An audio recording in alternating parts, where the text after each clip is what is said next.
Hello? Yo. Hi, Kwong. What's up, man? The fuck have you been? Yeah, you slow as fuck, dude. Half an hour late, Doc.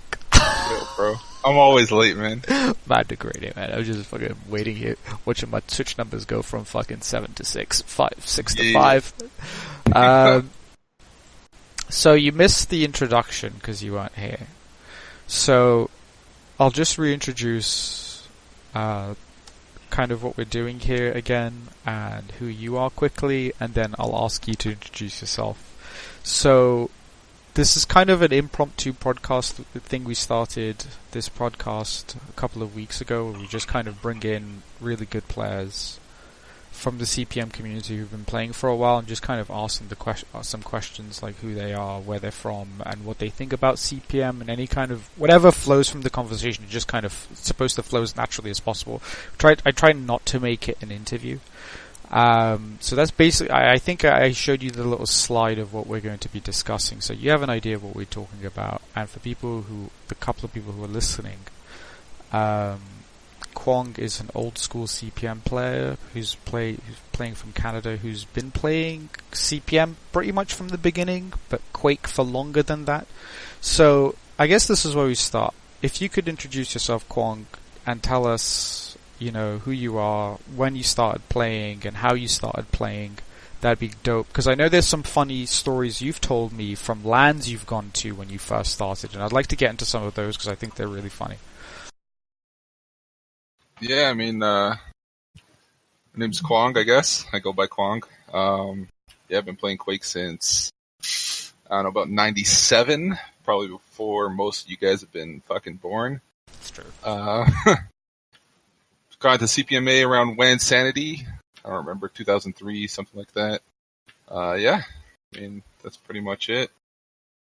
Okay, so how old were you when you started playing Quake 1? When you first started playing Quake, approximately? Maybe around 12, 13 years old. And were you playing online? Yeah. Were you competitive at that point? Or were you just kind of doing FFA? No, I just did whatever. There was I started in Quake 2, actually. That was the first game I got. Okay. And then after that I found Quake 1. And then I played Quake 1 pretty hardcore. That's where I first started joining clans and started playing in leagues and stuff back then. Do you remember your first kind of foray into competitive Quake? Do you remember maybe your first competitive match you played, or the first clan you played? Well, I remember I used to play on this pickup server. It used to be called quake.dread.net. And there was this clan that used to frequent the server, and they were always the top players in the server. And then one time somebody just asked me hey, you want to come play on a different server, which I never heard of. It was a private server. Okay. And that was the whole introduction to, I guess, competitive clan play.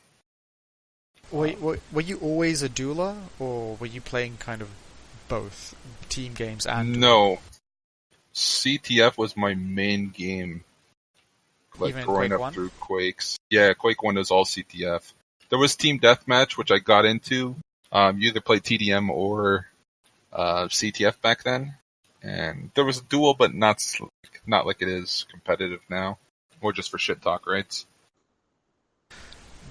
Well, do you remember the first kind of big name you took down, or the first player you're okay, this guy's a good guy, and I just beat him? I remember the first time I beat a good player. You were probably pretty young back then, and a lot of the guys you were playing with, I imagine, were older than you by at least a couple of years, yeah? Yeah, most of the guys were already in university at the time. They were the guys setting up the servers, running the game.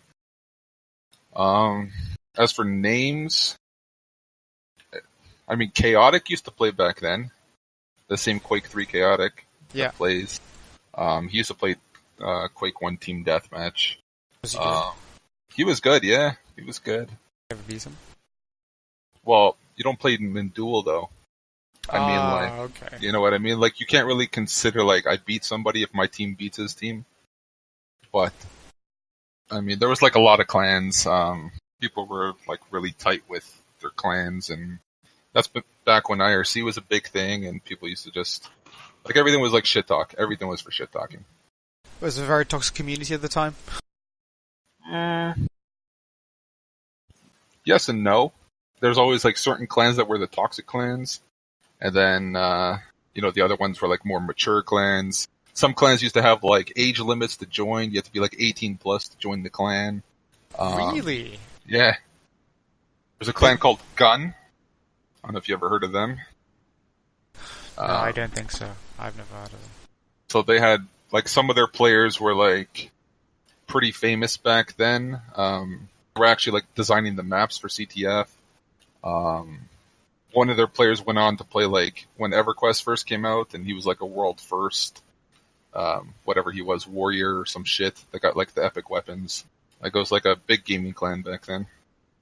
Oh, they were like one of those like conglomerate gaming clans that had like one of the very early kind of esports organizations almost, yeah? Yeah, I would say so. They were the more like serious gamers, like they were playing to win, they would like use... Back then, like nobody knew what voice comm was, right? But certain clans would use it. Oh, and, really? Yeah, other people would think it's cheating, but you wouldn't understand until actually you're playing the game and like you're just getting like creamed, like 3-on-1s are coming at you. You're like, how the fuck are these guys so coordinated? And then after you find out like, oh, they're using voice comms. People actually thought that was cheating at one point? Oh, it was hardcore. Like, really? Yeah, people were like, what are you doing? You can't use voice comms. Use binds. Like, you guys are cheap. Like, it was more frowned upon as opposed to like cheating. Okay. Like, kind of made you feel like you were like you couldn't hack it with the binds, and you needed the help of talking to your teammates. That's the way we viewed it. You know, I didn't realize that you'd started in Quake 2. Did you ever get into competitive Quake 2, either dueling or team modes? Rocket Arena. Okay, Clan Arena. Yeah, Clan Arena. Doesn't count. RA2. Come on, real team modes. CTF, TDM, No. NTF. No, I didn't play it long enough. I went back after I played Quake 1. They had a good Quake 2 3-wave capture the flag type of tournaments and leagues. But I didn't get too much into it. I like Quake 1 more. And now, Quake 1, you played both NetQuake and Quake World, is that right? Mostly NetQuake. I Okay. did play Quake World afterwards, but I was a NetQuake player. How different was NetQuake going into in comparison to Quake World? Is this VQ3 CPM kind of comparison honest and kind of saying, yeah, this is the differences between the two games? I'd say it's pretty much the same comparison. It's like how when in Quake 3 OSP players or VQ3 players would transfer into CPMA, and other than movement, they'd be like way better than the CPMA players. They'd have better aim, better timing. They would always just lose in terms of movement. Quake 1 was the same way. We're kind of going a little bit off course here, but I think it's a good point to talk about CPM versus VQ3. We've kind of briefly had this discussion with the other couple of guys that we've had on. I think it's obvious because you play CPM that you enjoy CPM more, but if you could give an honest analysis of the difference between the two and what you think is the better game, and we're gonna, I guess you might say it depends on the team mode, on the mode as well. So we'll go over the Duel, CTF, and TDM. Which one do you think requires not just skill but more teamwork in comparison between CPM and VQ3 in those three modes? Well, I mean, before I played CPMA, I was a VQ3 player. Okay. Like I played in OSP clans, team deathmatch clans. Okay. So I would actually say that the VQ3 is harder than CPMA. Okay. I'd say that the coordination is better. The maps are the way the game is designed is like, I want to say, less forgiving than CPMA. Okay. Armor, the way the armor works, the way the weapons work. You can't just kind of, I don't know. You can't like stack and just hide. You can't stack armor the way you do in CPMA. The power-ups work different. The maps were like more close, so you could really get shit on. Like that's why I used to see like old school clans like really slaughter teams, which you don't really see too much in CPMA. Do you think one of the issues with CPM, in fairness to it, is that it never really had like the same kind of sized competitive community? Like, yeah, there was One Sanity, but that seems it's kind of like a one-off event where we actually have a competitive environment. CPMA outside of One Sanity, has it really been competitive enough to see like how far the game could be pushed in terms of gameplay? You think? Yeah, no doubt. Like, because like, I mean, the top end players, they would always go to like where the big tournaments are, which was always QuakeCon. Yeah. QuakeCon always is a VQ3 event. Always, yeah. If QuakeCon ever went to CPMA, which they were supposed to one year, then you would have seen like a big change in everything, right? It's like nobody really likes playing Quake Champions right now, but that's the game QuakeCon's supporting, so Everyone's people get on it. You know, it's kind of like, like other games are the same way. Counter-Strike, people want to play 1.6, but it's not where the game is. So people are forced to play CS:GO. Even though if you ask the pros, like their preference, they'd probably tell you, CS 1.6. Or like PUBG or something else that they have fun in, but they're just good at that game and it supports them financially, so they just continue to do it, yeah? Yeah, that's where the tournaments are at, so that's what they practice. And if you want to play like as a pro, you got to go where the pro game is, right? We skipped a lot of your history actually just now. We got up to Quake 1, but you mentioned a little bit about Quake 3. Now, by the time Quake 3 comes out, you're probably still playing a combination of Quake, NetQuake, and Quake 2. Were you a good player at this point in North America? Did you have a little bit of a reputation by this point? Or were you still coming into the community as a bit of a fresh name? So in Quake 1, by the time Quake 3 came out, I was tied into some of the bigger clans in the Quake 1 CTF and Team Deathmatch scenes. Okay. Like when Quake... like, I used to play for a clan, Brotherhood of the Axe, BTA. Okay. There's another clan, XUX, Unforgiven Gunmen. Oh yeah, those guys are still around. They're still around, yeah. These are like old school... they play like pub games now and just goof around. Yeah. But when Quake 3 first started, I couldn't even play the game. The computer would not support the game. Fuck. I was running like a Pentium 166, and Quake 3 was would like lag the fuck out of your system and just couldn't play it competitively. Yeah. And those were the days where like there was no viewing, there was no Twitch, there was no like... I mean, people are really spoiled nowadays, like especially the young kids, starting up games. I think it's much better for them. For the first, I'll give you an example. For the first, 6 months of me playing Quake 1, I never used the mouse. Wow. I didn't know about the mouse. Just, nobody told you. But you had a mouse, but it just never occurred to you that you could use it to look around. Is that right? Okay. No, you can move the mouse, but it only looks left and right. You can't look up and down. Really? Yeah. Even in NetQuake? In NetQuake. So you had to, which I don't know what a console is back then. So you had to actually go into the console and put plus M look for your mouse look, which now it's default in every single game. Like everybody knows, you go to set up your keys and it's like, there they are, right? Back then it was controlled. It was your shoot button. Space is your jump button. Nobody used WASD. Everybody was using the arrow keys to move. Some people still do, believe it or not. Yeah, exactly. So, because that's how they learned. And then you get into more competitive play, and people will notice that you're not using your mouse because you can't hit the top of the map with your grappling hook or whatever, right? And one guy said to me, are you using your mouse? I was like, what do you mean? No, I use my keyboard. He goes, so you should be using your mouse. And I'm like, how? I don't understand what you're talking about, right?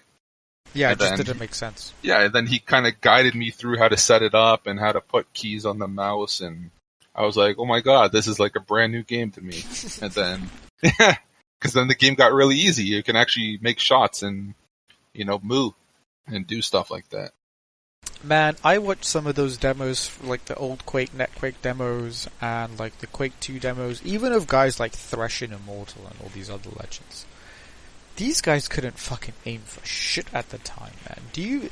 There was actually Machiavelli was on the Quake C Discord a few months ago when it first opened and saying aim hasn't improved at all in the past 15-20 years. Do you agree with that? Do you think people's aims have not gotten better? Just the technology behind it's gotten better?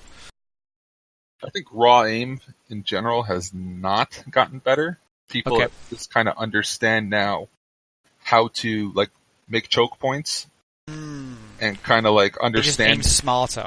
Yeah, smarter. Like they understand placement more, location more. They can Which back anticipate then, better. yeah, only the top players kind of understood it. Like I'll just like, you know how like if you watch a duel now, people like will like they'll bait somebody down a close corridor hallway and then just light them up with like rockets or grenades or something, right? Yeah, that's right. Back then, people weren't doing that. It was more like open fight. Like let's just stand like 10 feet in front of each other and just shoot rockets until one of us hits something. Oh, like old school European fights. Like we're gonna both show up here at the same time, Yeah. and it's a bloodbath. Whoever wins. And whoever wins, yeah, whoever happens to hit an extra rocket wins the fight. They can Nah. run and grab a spawn frag, and then Now it's just hopefully guerrilla they get warfare. control. Everybody's hiding. Yeah, now everybody's like scared and just kind of. I think this style actually like kind of like that's why you can still run into problems where like certain players just bully other players because like they don't understand that raw fighting. Like you have to fight in duel. You have to fight Okay. in Quake in general. You can't just hide. No, it's a You know, fighting like there game. comes a time where like you gotta fight, like you gotta go all out, But somewhere along the line, I don't know what it was, like based on the maps, based on the game mods, people got into this like peak rail style, like I can hit you, chip away at you, and then just like eventually kill you. Where like Quake 1 was faster, the rockets were faster, it was like more unforgiving. So like, if you didn't fight, you just get shit on. You touched on an interesting point here. You've been playing CPMA for pretty much since the beginning. Like, one Sanity was, that if you were there, then you were there from the beginning, as far as I'm concerned. What kind of differences do you see between the players through the eras over the past 15 years now? Have players gotten better? Have they gotten smarter? How's the average player developed from your perspective? Well, the average player is not developing from what I see. Like Okay. they're still making if I play pickups nowadays, they're still making like fundamental mistakes, what I would call them. In general now, everybody can move better. Let's say Yeah. the aim is a little bit better, but like the IQ, the Quake IQ is like really lacking. Which back in the day you would have the opposite. The Quake IQ is pretty high, but like people couldn't, let's say, accomplish what they wanted to. Like they knew where to be, they just couldn't hit the shots or couldn't move it fast enough. So it's kind of weird. Yeah. How to describe it.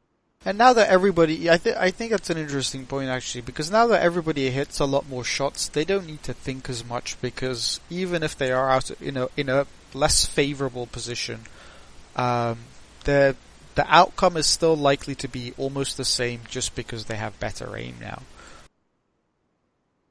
Well, it's just like it's a style thing, in my opinion. If you look at old CTF games, even QuakeCon games, like if you get a scoreline 2-0, like it's considered a stomp. Like you stomp the other team if it's a 2-0. You never see teams score 5. Like it just doesn't happen. But if you look at like public like CTF pickup games and CPMA, it's like 10-0 is a score, 15-1. Like something really happened in that game to make a 15-1 score. But instead of people like kind of learning why it happened and how to prevent it, like same mistakes keep happening game in, game out. Yeah, what do you think can be done for players to kind of stop making? Do you think it's just something as simple as watching some of their own demos? That could Or help. No. I mean, that could help, but like you still have to understand where to be, right? Like Yeah. the biggest problem that people have in CTF and CPMA especially is they're very what's the word? Like it's almost like they have blinders on. Like they're very like one-track mind. I'm the attacker, so I must attack. I only get the flag.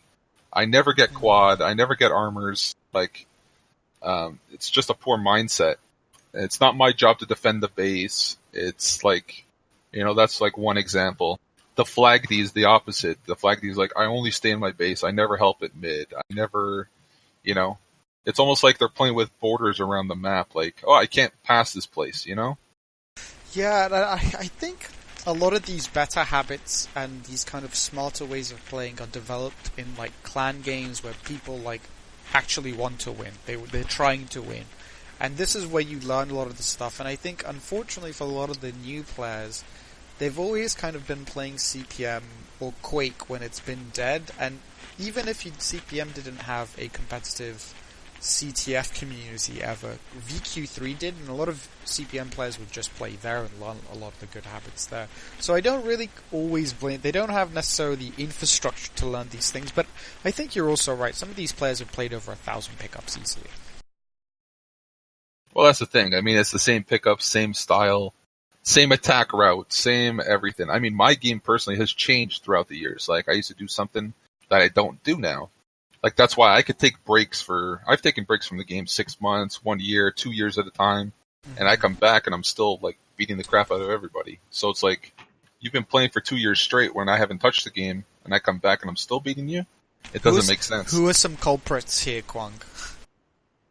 We need names. Don't worry, nobody's listening, so nobody's going to know you said any of this.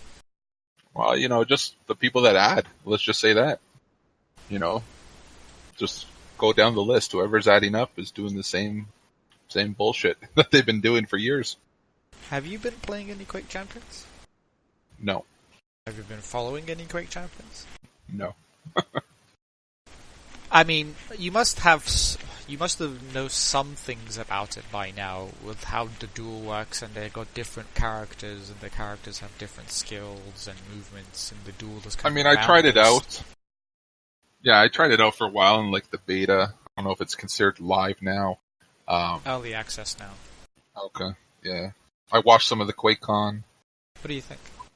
I personally don't like the duel mod. I think it's kind of goes back to that whole, like, let's just hide and hope we get a frag, and, like, there's no control, there's no fights. It's just, like, chip shot. Oh, shit, I grabbed mega health before you. Great, now I'm in control. Oh, chip shot. Oh, I killed you. Wait, great, I won the round. Like, I won the map because I killed you once. Like, it's kind of idiotic in a way. I was watching QuakeCon, people were hiding for 5 minutes straight. Didn't even want to see the other guy in the map. Oh, the guy gets close to me, I'm going to pop my ulti, go invis, and just disappear again and reset the fucking game. Yeah, it seems like because now it's effectively every map is a winning maps are won by a best of 5, and each best of 5 constitutes of 3 rounds. So you win a map by getting 9 frags. That's the frag limit they've set now, effectively, right? Classic, like, Quake Duel is available in a lot of ways for people to get, whether it's Quake World, CPM, VQ3, Quake Live, Quake 4, and it just hasn't been that successful. Do you think this was a necessary step to make Quake relevant again, or no? Or how do you have any ideas for how you would make Quake relevant to the mainstream user? I think Duel in general is not what's relevant nowadays. People want to play 4-on-4 or 5-on-5 games. The sacrifice mod, I think, is stupid. They should have just went with, like, straight capture the flag. Mm-hmm. Because that people understand that game. People understand, grab the flag and bring it back to your base and you score. This sacrifice, like, you can pick which base you want and then you have to defend it. It's like, then you can throw the fucking, whatever it is, the orb to your teammates. So it's like you're throwing the flag across the map. Yeah, I just think it's like, problem with Quake is it's the same like Counter-Strike. If you want to compare it, if you want to compare it to like a mainstream game, it's like Counter-Strike. The same pros that are Counter-Strike pros today were the same ones in 1.6. It's the same guys, like 20 years later, 10 years later, however long it is. Yeah, but Counter-Strike's had a shitload of new players come up the ranks, and it seems like every 12 to 18 months there's a couple of new generational like talents in CS. Whereas in Quake, Rafa's been dominating since he first broke onto the scene. Cypher's been dominating for the past 10 years. Cool has been playing since like 2003. Like, a lot of these guys, you're right, have been playing for fucking ever. Why is it so hard for new players to break into Quake? Do you think it's just because the community is not big enough, so a lot of... Exactly. That's exactly what it is. There's no new. There's not enough. The player pool isn't big enough. Is that it? Basically. Yeah, the player pools are not big enough. Like if you take a look at any of those other games, like take Dota? Counter-Strike, take Dota. Like Dota's got. Look at Sumail. He came out of fucking nowhere. Yeah, but Sumail's been playing since he was like 8 years old, right? Yeah. So it's like it's kind of different. Like I wouldn't take Sumail. I would take like a team in general, or take like let's say in Counter-Strike, like the Brazilians come out of nowhere. They're not really coming out of nowhere. In Brazil, there's Brazilian leagues, there's Brazilian tournaments, there's Brazilian everything, and all those players, at least the top end players, would watch the European demos, watch the European players, and just be like, oh, this is how they run the map. This is how, because there's strategy involved. Quake's like a free-flowing game in a way, which really suffers to the new player. And once again, it's not a team game most of the time. You're playing a one-on-one. So a lot of people don't want to start a brand new one-on-one game where they just get, kicked in the face repeatedly, like, 50-0, 50-0. People just can't put up with that. They quit the game. Even the team modes, I think, in Quake, they have, I was talking to Memphis and Hal about this. There's, a basic requirement you need in combat and DM skills, even in the team modes, to be effective. It's not like CS where you can cover for each other and do trades the same way you would in Quake. In Quake, if one guy can just barrel through an entire team if he's left unchecked, right? It's a really difficult game to break in. What do you think about that? Well, yeah, I mean, that's what I'm saying, in terms of the player base. So, in Quake, all the top-end players, they pretty much just play by themselves. You never see Dehang and Raph on some fucking public server just playing people. No, what they do is well, not just that, but yeah, it's a waste of time. But, so what they do is they get on a private server, just them and a couple other, high-end pros, and they just play against each other, right? So it's essentially a practice for them. So then what are all the other players playing against? So you can get to a certain point where you're like, yeah, I'm good, I can dominate the pub servers. But until you start getting invited into those private games, it's very difficult to, start to learn how to play against those guys and how to beat those guys. You know what I mean? Well, what's interesting about Quake Champions is that we do have a couple of kind of players we've never seen before. There's some semi-pro CS kid called Razy who's become dominant in Europe, and there's some American kid called Dewey who I don't know where the fuck he comes from. I think he's from CS as well. So if anything Quake Champions has done right is it's kind of reshuffled the power balance between the players to let some of the younger players like Claws, for example, who just won Quake Champions, do really well. So I commend them for that, but even outside of the technical issues, yeah, I don't know. Do you think the game can be successful in it, how it is currently? Unless they implement I don't know what they're doing, to be honest, but I think they need a straight a matchmaking mod like all the other games have, where you have an MMR.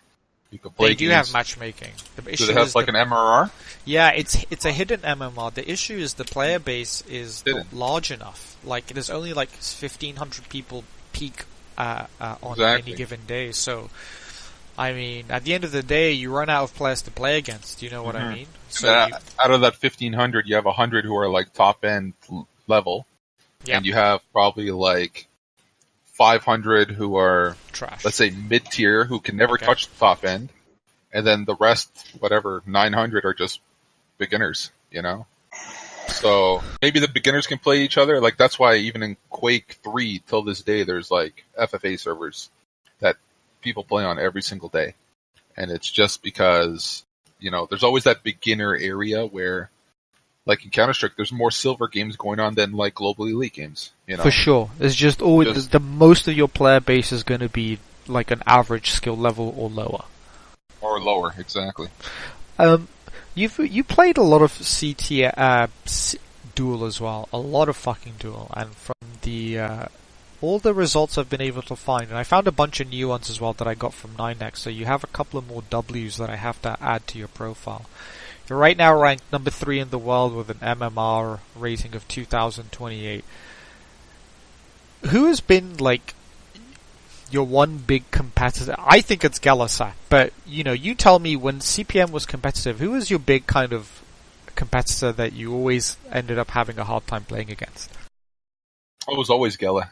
Always? Always Gela, even From back the beginning? then. Yeah, it was always back then. He just, I couldn't hit him.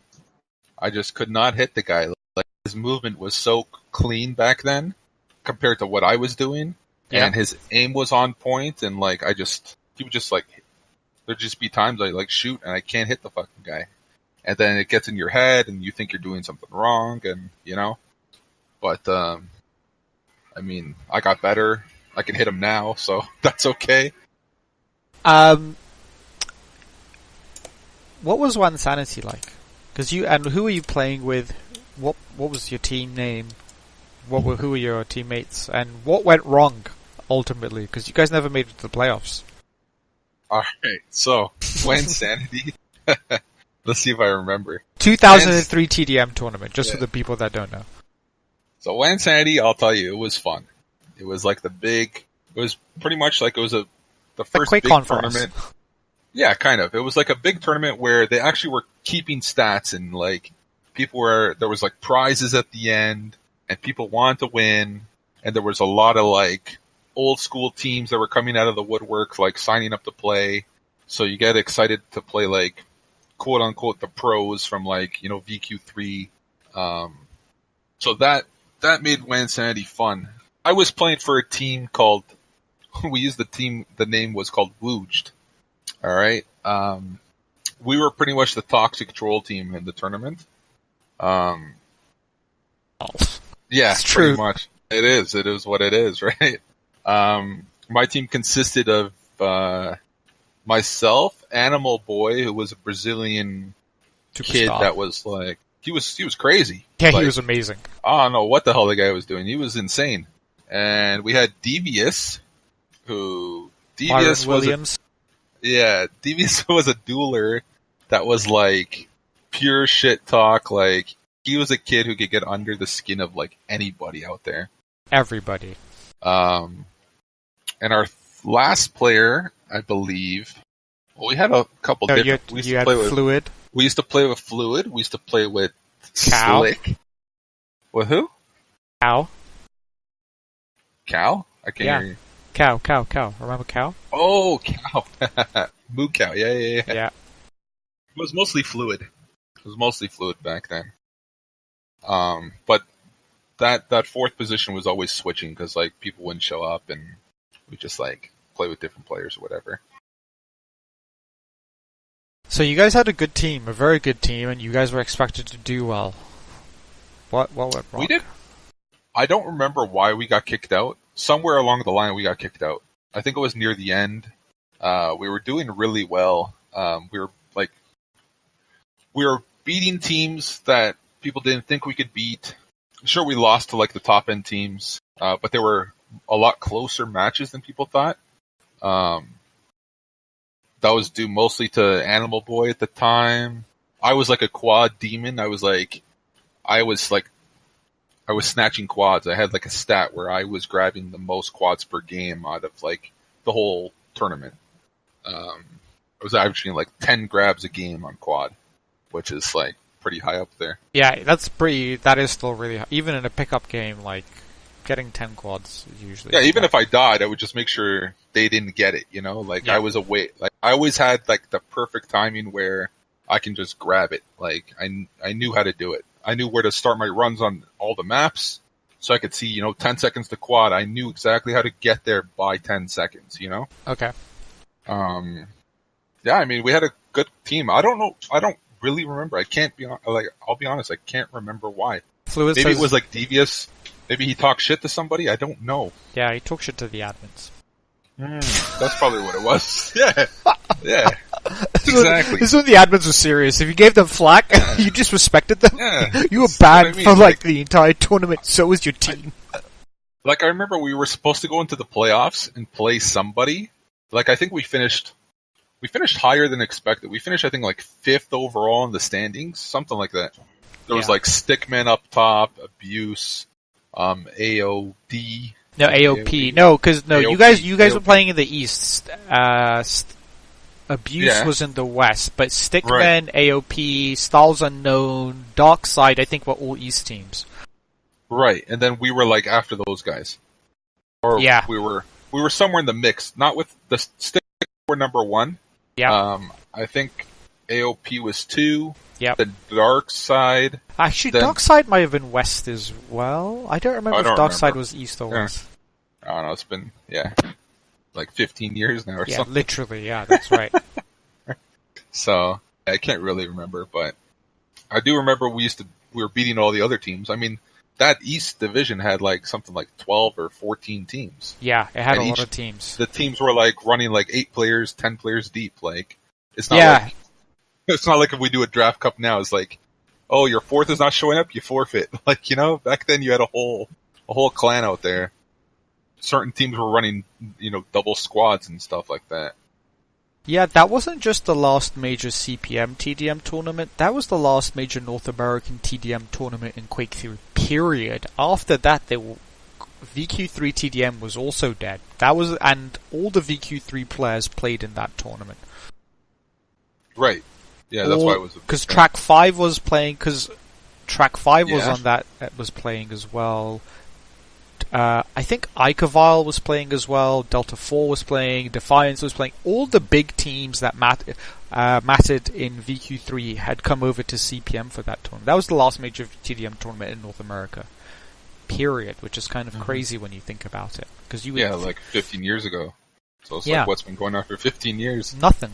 North America switched to CTF. Well, they did, but they also went to Duel. That was the big thing. Yeah, the big death in the whole game was everybody would start dueling, and then people didn't even want to play team games. They would sit on you would see like 20 people on a duel server watching 2 people play. You're like, yo, you guys want to play a team game? No, we just want to watch these guys play. And that's kind of, I think, what started to kill out the game, Plus, like Quake players are older players, so life gets in the way too. So people forget that shit. That's right. Like the core group of people that have been playing Quake, they've kind of stayed playing Quake, whereas it never just caught traction with the younger players. I think it's just because they have way more options to select, and to be honest, if I never played Quake, I wouldn't get into Quake now. It's not going to be a particularly fun experience, right? I don't think it's fun I don't know how new players actually still want to play to this day. Yeah, you're not going to pick up Quake if this is your first game playing.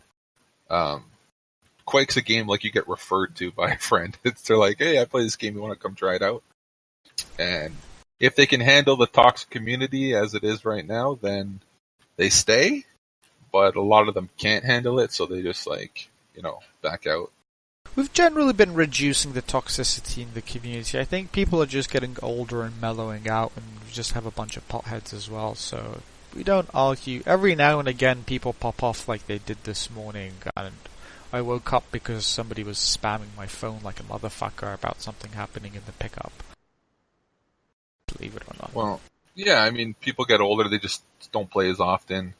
The newer players, it's kind of funny because it's like the players who are playing pickups nowadays, for the most part, have no idea about the previous community in a way. It's almost like they're all new. Like the IRC community, you mean? Yeah, it's like a Discord community now. It's like they don't know about how it used to go and how the people used to be. So it's kind of good for them because they could just kind of play. Yeah. Sure, there's a little shit talk between them, but that's fine. That's good as well. That's healthy as well to have some bad blood because it's in every competitive community. Ultimately it's a hard game. People are competing. Yeah, that's right. Well, if you want to win, I like winning, so if you want to win, you gotta kind of go at it a little bit, talk a little shit. It's good. It's healthy. I don't care. I agree. I think toxicity unchecked can be unhealthy, but generally as long as there's somebody saying, hey guys, just shut up for a few minutes, ends up working, kind of clearing up, and they just go back to playing. Well, I think when shit talk is revolved around the game, I think it's healthy. When it starts some people get personal, some people get out of nowhere, they start rambling on about something that happened 6 months ago, not what happened just in the pickup, why you're pissed off right now. then I think it's kind of stupid. Yeah, it gets dumb. And then you can just argue forever. Well, not only that, but like the biggest pet peeve in arguing that I have is like when you're talking trash or you're gaining an argument about like the pickup that just happened, and you have a critique about somebody's play style, and they, instead of admitting to it or instead of like challenging you back on it, will come up with something like, well, Vu beat you in a one-on-one. It's like, wow, so, okay. What does that have like to do with anything? Like, one of the best players in the world beat me in a one-on-one. That's amazing, you know? So what? Yeah. That still doesn't mean you can't time quad, right? Like, what's that got to do with anything? And I think that's like, that happens far too often in, like, Quake shit talk. It's kind of weird, you know? It's like, oh, you can't run the flag. Oh, that's because, I don't know, you're too stupid or something. I don't know, man. People say stupid shit. So we have a little segment here called Rapid Fire. I'm just going to ask you a bunch of quick questions, and the point of it is that you have to give me the first thing that comes to mind. Okay, like you can't think about it. Okay, so I'm going to start from the top, and you just got to shoot it out. Okay, so your favorite game right now? Dota. Your favorite game mode in CPM? CTF. Favorite opponent to play against? Gala. Favorite map to play on? 3A. Most memorable moment in Promode? I don't know. I don't have one. No particular victories? No, not really. They're all kind of fun. Some tournaments are harder than others. Opponent you least like playing against? How? Map you least like playing on? Now I would say it's hectic. Mode you least like playing on? Like free for all or team, or NTF. Fucking wow. Okay. NTF shit. Okay. Some interesting answers. Why is Hal your least favorite person to play against? I almost expect you to say Geller again. To be frank, just because you guys have a bit of a history. Gela. No, I like playing against Gela because like it's just a good game. You know, even if I lose, it's a good game. Okay. Hal I don't like playing because he's like Eastern European. So we can never find a good server to play on. He always, like, in every tournament we play, it's a Euro tournament, I'm forced to, like, get server screwed against him. And it just kind of irritates me, so I don't like playing against him. He's a good player. I don't got anything against his play style or anything like that. It's just, like, the way the games end up. Yeah. It's, just never fun for me personally. Okay, just the nature of him being where he lives and you living where you live just makes it difficult for you guys to have a fair game. Yeah, like if he comes on a North American server and I beat him, then the community is just like, oh, you beat Hal because it's on an NA server. Mm-hmm. But then if I lose on a Euro server, the community is like, oh, it's because Hal's better than you. So, so when I see that type of shit, it kind of irritates me because every time he comes on an NA server, I beat the crap out of him. And I've taken maps on him on Euro servers, but eventually I will lose on the Euro server. If you guys have fair ping and it's like, okay, you guys are play on LAN, who wins and what maps? Let's say best out of 5, 3A. Who takes 3A between you and Hal? I'll take 3A. He'll take 22. Okay. I'll take 15. Okay. What's left? 24 he'll take. Okay. Now the fifth map. Okay, if we go with a completely classic stock maps, it has to be 1A. Who takes 1A? 1A, I'll probably take it. Okay, if it's Pucker, you think you'll take it as well? I'll take Pucker, yeah. What about Hectic? Because that's also a stock. Actually, he'll take it. And then there's Eyes DM4. He'll probably take that. Okay, so pretty much an even 50, split. 50. Okay. How, you're known for doing really well, but also, like, in comparison to some of these other guys we've named, like Hal and Geller, like, you don't have a particularly flashy style. You have a real, like, meat and potatoes kind of style, and you seem to make it work, whereas a lot of people seem to think that you have to play like Geller. What is it about your style that lets you be effective against really good players, even though, like, you don't have, like, the crazy flick rails and, like, the quadruple rockets, you know what I'm saying? Like, you always seem to just get it done. How do you do that? I think I understand. I think I'll be honest. I think my Quake IQ is high. Okay. I think that's one thing. Like, I know where to be on the map. Okay. I know when to push. A lot of players will say to me, like, Kwong punishes. Like, if he plays against you, he knows exactly when to push into you, and like I know when the advantage is. I smell the advantage, and I'm like, okay, right now you're weak. I'm coming for you, and then I know how to control the lead, so I can squeeze people out. That's pretty much how I play. Even if we go like even trade shots, the second I kill you, if I kill you and I have a decent stack, then I'm pretty much going to squeeze you out of that map. I'm going to make sure you have no armor, no mega health, no weapons. People forget that a lot about the game. Keep the weapons away from people. Yeah. And I don't care if you run around. Let's run around all day. You still have to come at me, you know? Like, yeah, in comparison to like a HAL or a Gale or even a Memphis, you have what I would consider a very teachable style. You can show somebody your demo and you say like, he did this at this point because of 1, 2, and 3. Whereas with HAL and Gala, like, it's hard to see a lot of the calculation because they can just make so many ridiculous shots constant. Not to say that you have like bad aim or anything, because you're, again, I think we've already said this, like, you need to have a certain level in terms of mechanical skill before you can really enter this discussion, right? Like, you can't be shooting 20 rail, 20 LG and say, oh, I can outthink you. This is a shooting game, you know, you have to expect that. Exactly. Yeah, I agree with that. Now, in dueling some of the newer guys, what are some common mistakes you see them in doing? Taking the wrong fights, just losing control. Just over-aggressive? Just running the wrong way on the map. Not valuing items, not paying attention to what's being picked up and what's not being picked up. Yeah, there's like a list. There's like tons of things I watch when I play. I calculate damage. Yeah, you've told me this. Like, you do this in your head where you both calculate how much damage you did in the opponent's stack. How do you do, like, give us an idea of how you do that. There's got to be some sort of analysis behind it. Well, if you understand the weapons, you understand how much a direct rocket takes off of somebody. So if you're like, let's say you got red armor, you're 100, 200, I know I got to hit you with 3 direct rockets to kill you, right? Because it's 100 damage per rocket. You know, you got 300 worth of, you know, let's say call health or whatever. So I got to hit you 3 times. That's it. So if I hit you twice, then I know you're really low. You know what I mean? I don't need that 3rd rocket. I could go with a lightning gun for a little bit. I could go with a rail. I could go with, like, I mix up the weapons. You don't have to stay just rockets. People are just, like, not understanding. Also, like, the biggest mistake is when they're behind, they don't understand how to play. I think that's the biggest thing that's going on.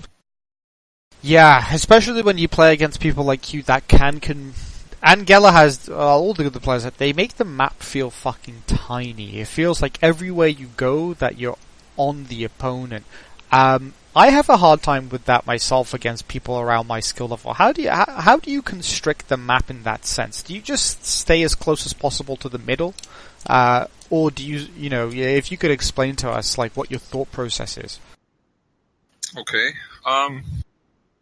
My thought process is, once you start the game, it's a free-for-all. Like, you know, you don't know where the spawns are, you know who gets what.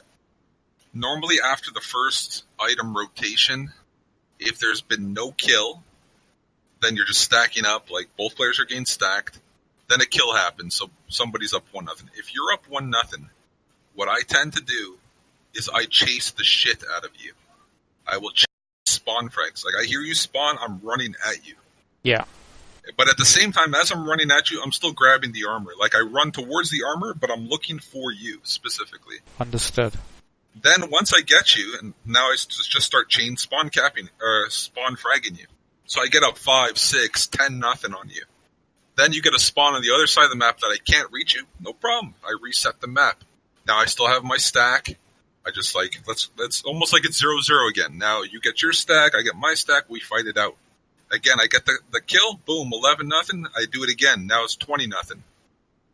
You almost have these kind of cycles in your head of, like, a round beginning. It's like, okay, we both spawn fresh. We both have an equivalent advantage. I chip away at it. I kill you. I build my advantage till I die, and hopefully I kill you. And then we start fresh again. We almost start like a new map. Is that right? Yeah, you're always starting fresh.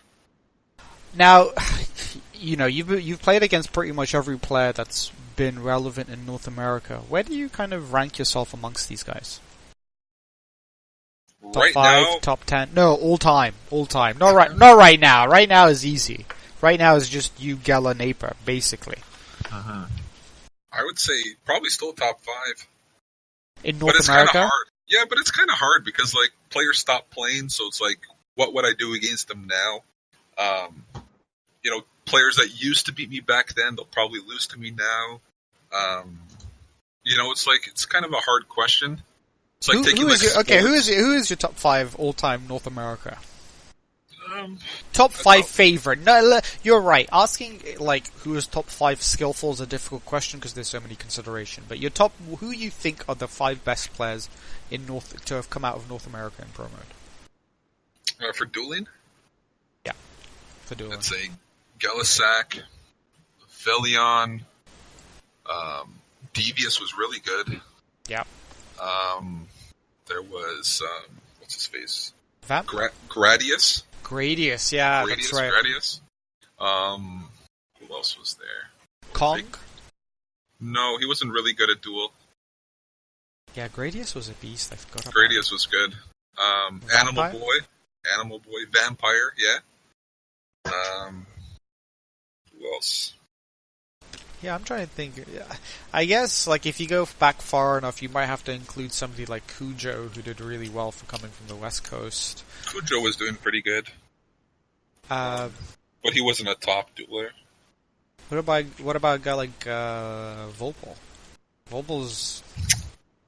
What do you think of Volpol? He's got he gets under a lot of people's skins for just like somebody just was flaming the shit out of him a couple of nights. Miles was flaming him for some reason the other night. The guy just hits his shots, man. Like, what can you say? You can't be mad about that. You know what I'm saying? Especially on 22. No, but I'm pretty sure. I mean, I'm gonna call it because the dude admitted it to us. Like, but this was years ago. This was like a decade ago. Come on, he doesn't cheat anymore. The dude was walling, man. Like, and it makes so much sense thinking about it. Like, after the fact, then it's like, it just makes so much sense. Do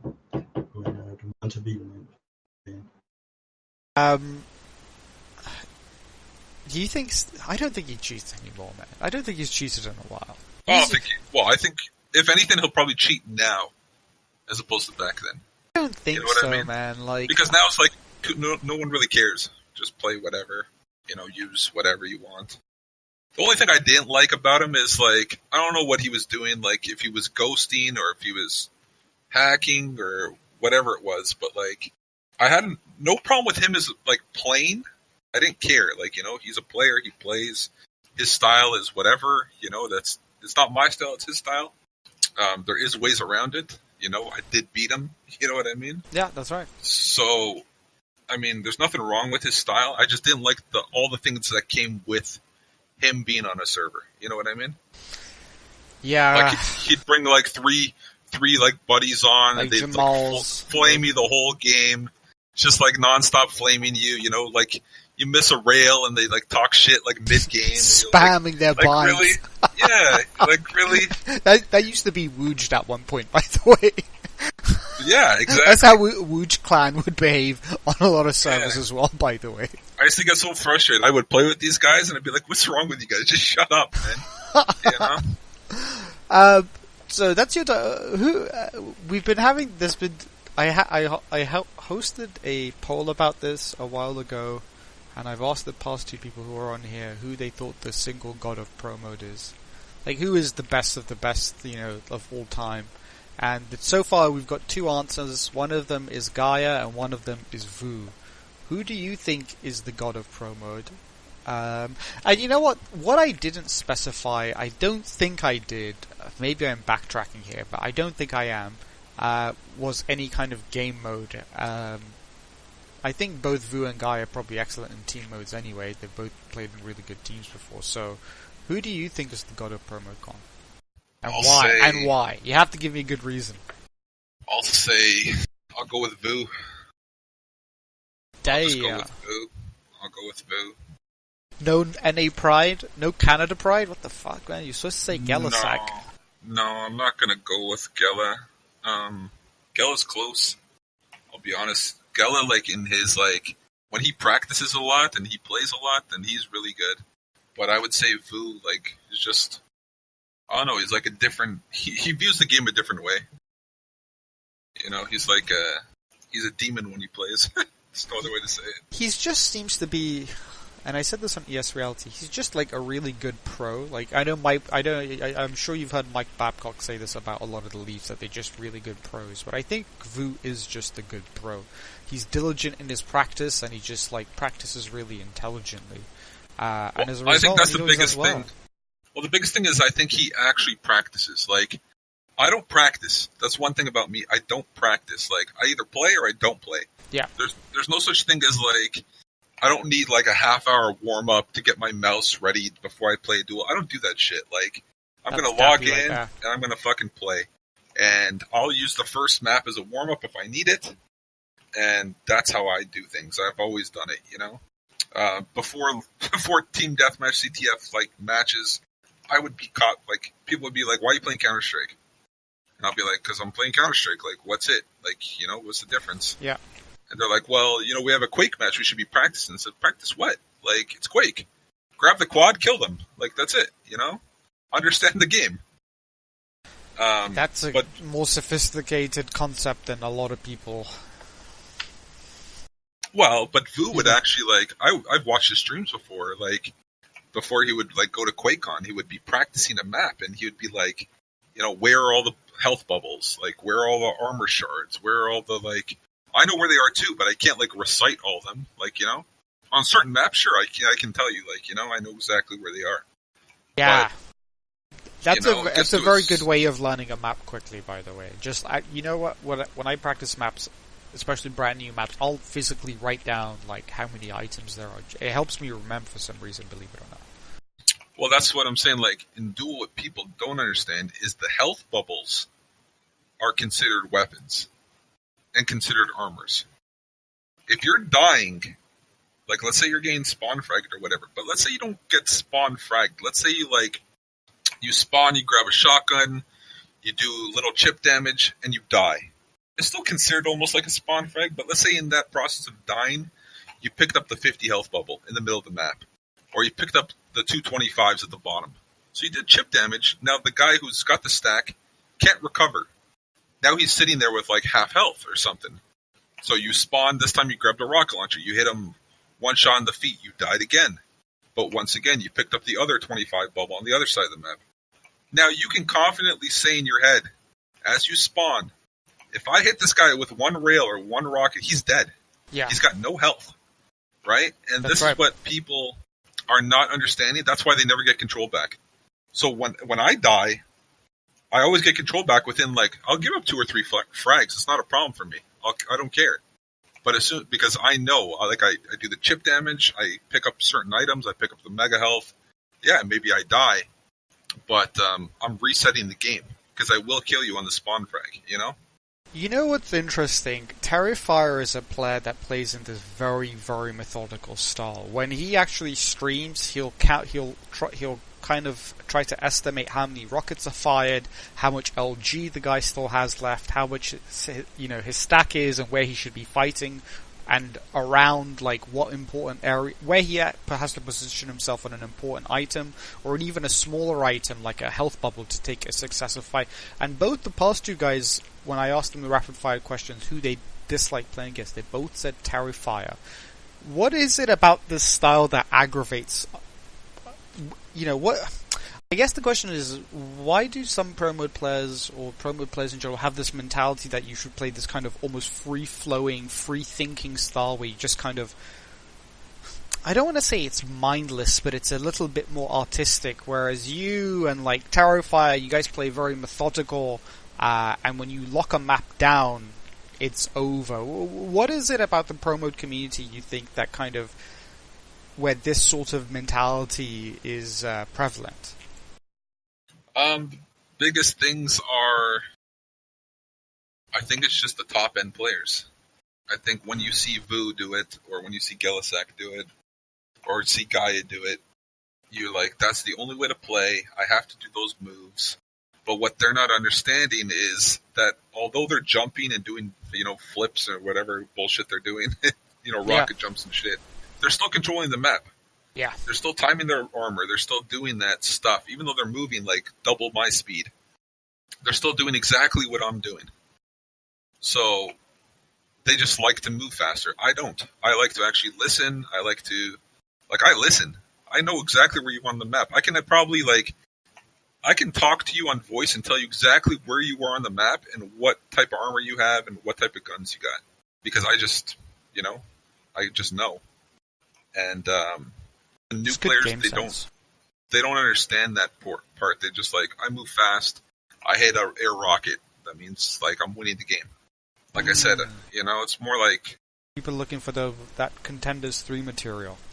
Yeah, it's just like, I'm not flashy, but I put up 100 frags in, CTF, and I, put up 200 points. But if you see me on the map, it looks like I'm doing nothing.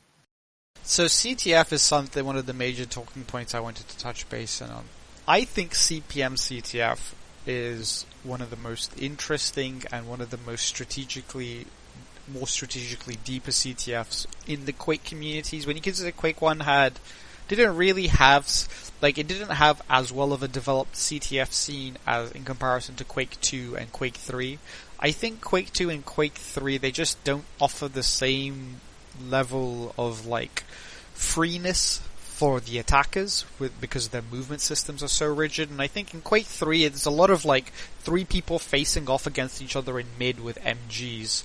Tell us some of your experiences in CPM CTF. Do you think it's better than some of the other CTFs available in Quake? And if you do or you don't, why you think that is the case? And then we'll talk about the regions. People want to get into North America versus Europe. We can do that afterwards.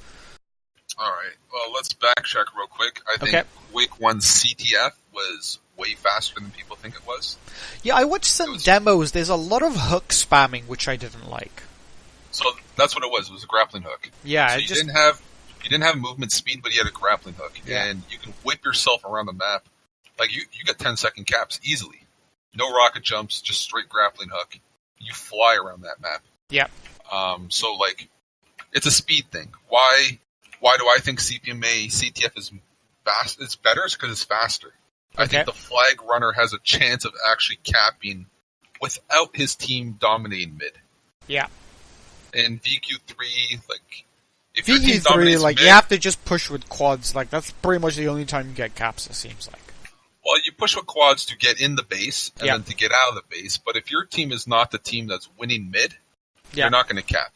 Yeah. That's why if you watch any of the QuakeCon CTF teams, they all have a top dueler on the team or a top team deathmatch player on the team, and he sits at mid, and he just he plays fucking one-on-one in mid. Anybody comes through is getting shit on. Even if he's not killing them, he's putting them to 10 health, and okay, go ahead, let the flag kill you. Then you add coordination, you add the way the maps are made. There's small corridors, one way, 2 ways in and out of the bases. The way the armors work. It's a whole bunch of things. The armor system in CPMA allows you to rocket jump. That's a big thing. You can rocket jump and not slide into a wall. That's another big thing. It allows for more dynamic attackers because you can come in and out of a base in 1 second. Grab the flag and you're out. Where you can't do that in VQ3. It's very, very difficult. Yeah, in VQ3, I don't want to say it's more team play heavy, but it's definitely a lot more DM heavy and a lot more sassy. I think team play is rewarded better in CPM CTF because of a couple of things, and one of them is the flag drag. You still keep the dynamism of attacking the flag, but kind of getting the flag back through mid. Even though a single flag carrier, if he builds enough of a lead, can do it himself. Requires some team play, but not nearly, it doesn't require you to just have all 4 guys in mid, which I don't think is necessarily team play. I think it just shows that how strong Cess is in VQ3 CTF. Yeah, that goes back to how the weapons work and how the armor system works. The machine gun in VQ3 is good. Really good. And because the movement as well, it not only is it strong by itself, the movement's also kind of weak. So it's really easy to just lock into somebody with the you lock on 2 guys with machine guns, the guy's taking 10 damage every second. He's dead. Yeah, he's gonna die. Especially he has no armor. And he can't rocket jump, because then he definitely has no armor. Where you flip that around on CPMA, the guy's running really fast, and if you don't start running to chase him, then you're not going to build up enough speed to catch him. Yeah. So you got to almost choose in CPMA, am I going to chase and shoot rockets as I'm chasing, or am I going to try to stand there and pick him off? Where in VQ3 it's pretty much just picking you off. We're all going to turn around and just shoot the guy. Which also, though, that goes back to what I said earlier with strategy. Let's talk strategy. Yeah, that's right. If people play that way in CPMA, you would see the caps go down 100%, 150%. If, they took our flag, the attacker stops attacking, turns around, and looks and kills the flag carrier. And then, the flag's returned? Okay, let's go back and attack their base. The only time that should not happen is on a cross cap situation, Yeah, when you're too deep, and it's just Quake is a game ultimately of situations, It's not like CS where you can say, okay, we're gonna everyone get into this position first, then we're gonna execute. Quake, situations just happen, and as a team you have to react almost immediately, which is why it's interesting and fun, I think. Okay, but I'll give you another example, let's say the flag D chases the flag carrier to mid. Yes. Okay? Now, while that's happening, the attacker on your same team dies. Okay? Yeah. Just died. Whatever. He spawns in the base. Mm-hmm. In your base, he spawns. Your flag's missing, right? Mind you, now the flag defender, the flag D, kills the fucking guy at mid and returns the flag. So now there's a flag sitting in your base. The flag D's at mid. There's an attacker from your team in your base. What does a CPMA player do? He says, attacking. He says, I'm the attacker, I'm running to attack.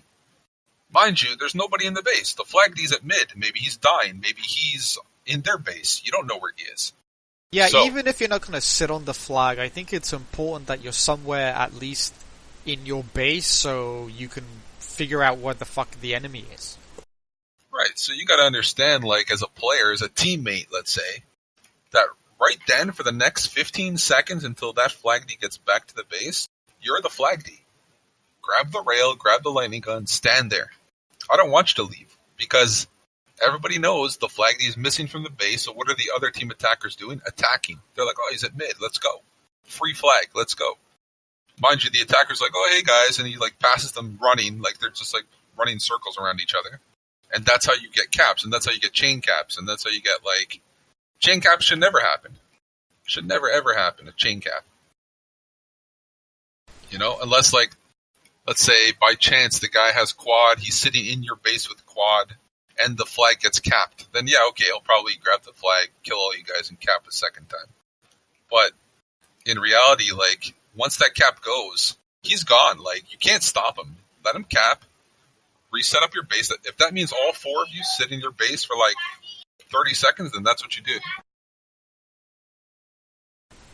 Now, I feel in CPM, CTF is kind of of the 3 major. I guess there's 4 modes that people play in Promode: 1v1, TDM, CTF, NTF. I think NTF, is kind of a meme mode, and I would put it at the bottom in terms of skill requirements, because it's just you're supposed to have fun. But then, when it comes to the other 3, I guess I'm biased because I'm a CTF player. I think CTF is a lot more interesting and deeper strategically than the other 2, because I think the objectives are a lot clearer. I think TDM in CPM is a bit more abstract than in VQ3 or in Quake World, where it's always kind of clear where you have to go and what you have to do and what your options are. It feels like in TDM, in Promode, it's a little... Random's not the right word, but it's not focused the same way as CTF is. Would you agree with this? And as far as the three modes are concerned, where do you think CTF ranks amongst them in terms of, like, you know, skill or coordination, that sort of stuff? I would say CTF should be ranked number 1. However, if you don't play Team Deathmatch, you're not going to be a good CTF player. Right. You need to have some frag... Again, like, you need to be able to frag people in CTF as well. Not just the fragging, though. It's about...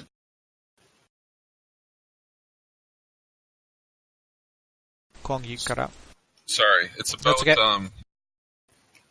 It's about understanding positions. Like, TDM not only teaches you how to fight, but it teaches you how to time armors, time the quad. Right. Because that's what the game is revolving around. That's right. Right? It revolves around holding a position. Like, I'm going to hold the railgun, so you can almost imagine the railgun's the flag, or whatever you want to do in your head, you know? Yeah. So once you can get tactically with your team, like, let's all move together to quad. Let's secure red armor. Like, they have red armor. Let's go get it from them. Let's attack 3 at a time. Like, boom, steal red armor from them. That's the same thing as taking over a base. You got to coordinate. You got to come in from different angles, shoot it, at the same target. Like, oh, let's hit the guy in the bottom first. Let's hit the guy in the top second. Like, you have to coordinate. There's no point. Everybody shoots rails, and they're all shooting different guys. Which Team Deathmatch... Yeah, focusing, this is a unique thing, something I've been noticing. Focus firing really isn't a thing in CPM team modes. Like, why is that the case that, is it because, in a clan game you have a clan leader or a shot caller that says, okay, everybody do this, and everybody just kind of follows the orders through? But in pug games I find, like, except for when it's something obvious like a quad or a battle suit, like, people don't focus fire like the red armor carrier, for example. Or whoever's picking, like when a CTF game starts and I don't get the yellow and the enemy does, I just chase that guy till his yellows run out. But this doesn't seem to be really common. Why do you think it's just because we don't have the competitive platform available for players to kind of push themselves in this way and think about these things? Yeah, that could be it. I mean, people just don't know. They don't want to ask the right questions, I'd say. Yeah. People want to, I don't know, it's almost like an ego thing. Like, yeah, I know how to play. Like, it's easy. Get the flag and score. But the game's a lot more complex than people want to make it seem. Yeah, that's right. And in some ways, some people oversimplify, and other times people like overcomplicate it as well. Like, unfortunately, Mafia is a guy that I come to mind that constantly overcomplicates it. He's just like, oh, quad's coming, then I better go attack right now. There are some instances where that makes sense, where like it's like, I have absolutely no hopes of ever getting this quad, and I have a big stack, and the enemy's completely, enemy base is empty. At that point I can understand, but it's a weird place, and I think one of the issues is lacking a real competitive platform. But sometimes I think some of these guys, again, they have 1,000 fucking pickup games. Like, you're playing competitively in that environment, as far as I'm concerned. Well, that's the thing. It's not like they're just random pickups. I mean, you're still picking teams. You're having captains. You're trying to win. You're trying to have teamwork. So the biggest problem with doing moves like that is it benefiting the team? You need a lot of team coordination to be successful pulling that move. So if you're the guy running and gain the flag, but your team has gained the quad, I say go for it. Because then as soon as you get that flag, the quad guy should be hitting their base around the time you get the flag. He'll clear them out, you get a free cap. That's right. But now, by you abandoning mid with your stack to attack the flag, first off, who knows if you're going to get it, because they have a flag team. Maybe he'll kill you. Maybe he'll damage you, or whatever the case is. But more than likely is the other team will get the quad, and even if you get the flag, you're dead anyways. So where's the value in abandoning your team at mid? You know what I mean? I completely agree. It just doesn't make sense.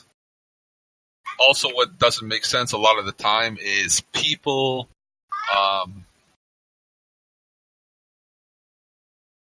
they just don't what's the words to say? Use their brains. Yeah, let's say that, but it's like It's like a timing thing. Everybody wants to cap in 5 seconds. Yeah, yeah. Right? The big thing, like, when I play, people are like, oh, you're so slow, you can't jump. You walk that flag back to the base. Yeah, I did. Took me 2 minutes to cap, but I still capped. You know what I mean? Like, it doesn't matter. I'll sit in your base for a minute. Because I know mid is screwed up. I can't go across mid. Why do I have to force it? Like, my team's not going to help me. Like, and you know what? I asked Dees to give you an example of this a while ago, and on 9 I just told him if he doesn't know what's going on in mid, just instead of taking the jump pad up, use the double jump to get to the upper rocket, and just wait there. And now Dees almost does that like religiously. I know exactly where he's coming from, but the longer the enemy has your flag, I think the more like your teams, like everyone becomes more jittery, and your kind of communication and your position starts to deteriorate. So I think it's not even an issue of faster. Sometimes it's just better to get the cap. You just need to sit there for a couple of minutes. Well, yeah. Sometimes it's just like you just confuse the team. If you get the flag and they don't see you at mid, and then they look in their base, they don't see you there. They're like, where the fuck did this guy go? And then it they're does like, confuse them. They're kind of freaking out. The flag D gets out of position. The mid is like chasing into their base when they should be at mid. And then you end up capping, and then they're all out of like whack. And then you give up chain caps because once again, now you're stuck. Now you're going to try to recover, and problems happen because the communication's pretty poor, and people don't understand the rules properly, and nobody actually wants to, let's say, take the support role, put it like that. Yeah, nobody wants to be like, you know what, I'm just gonna hold this armor, wait for my teammate to get it, and I'm gonna stand in front of the rocket launcher so he can escape. Everybody wants to be the hero. Yeah, nobody wants to be like the guy just sitting with a rail. No armor, no quad. Just dying 100 times, but your team wins by 15 caps. Nobody wants to be that guy. You know, over the past 15 years of pickup games you've played, are there any players that come into mind as being remarkable at CTF for you? You're just like, oh wow, this guy's a really good CTF player. Well, BGS. Yeah. Yrim? CTF player. Were you playing when Yrim was playing a lot of pickups in North America for CTF? I don't think so. I don't think you were. I think you were playing OSP, because I remember you were kind of missing for a couple of years, and Yrim came onto the scene and just dominated. He was fucking amazing. So BGS, anyone else? Not just doing excellent in CTF, because listen, Gala can come into CTF and just be amazing in it as well. But who are some players who are just this guy's just a solid CTF player? Just BGS, yeah. No, not Dappy. Laugh out loud. No, Daps could be. Daps is a solid attacker, but he makes way too many of those mental breakdowns, mental mistakes. Yeah, too many brain farts with Daps. Yeah, just very frustrating. Like I said, the blinders, right? You know those things they put on top of a donkey so they can't see the sides. They can totally see straight. Yeah, that's what they're called. They're called blinders.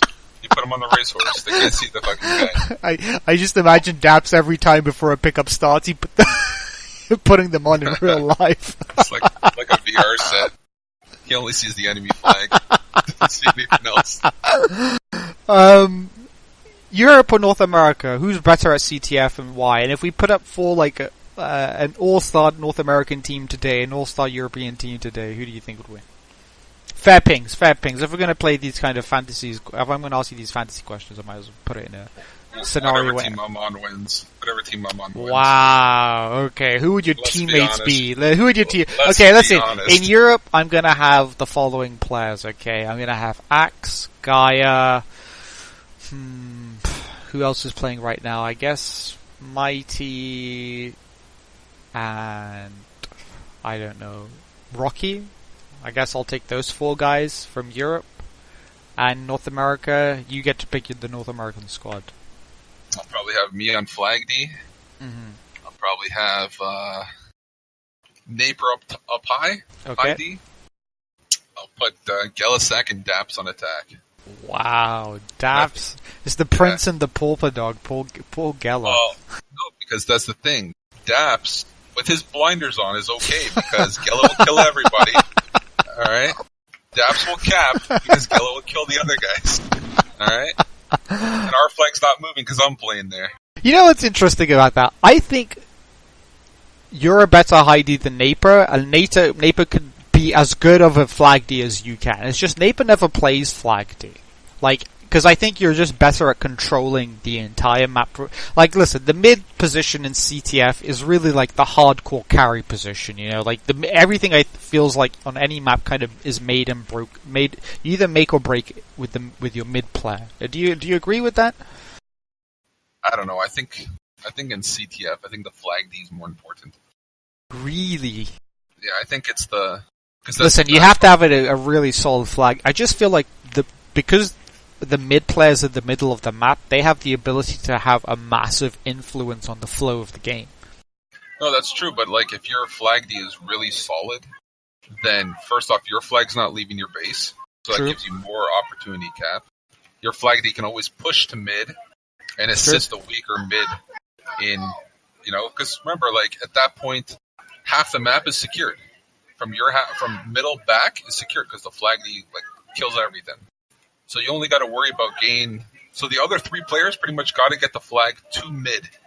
As soon as they cross into your side of the map, they should cap because your side of the map should be taken care of. Where if you have let's say a weaker flag D, then your flag is always missing. That means your mid is never looking at mid. He's got to consistently look back at his own base to try to find the flag. And then so if he's looking at his base, he's not looking at mid. He can't assist the attackers.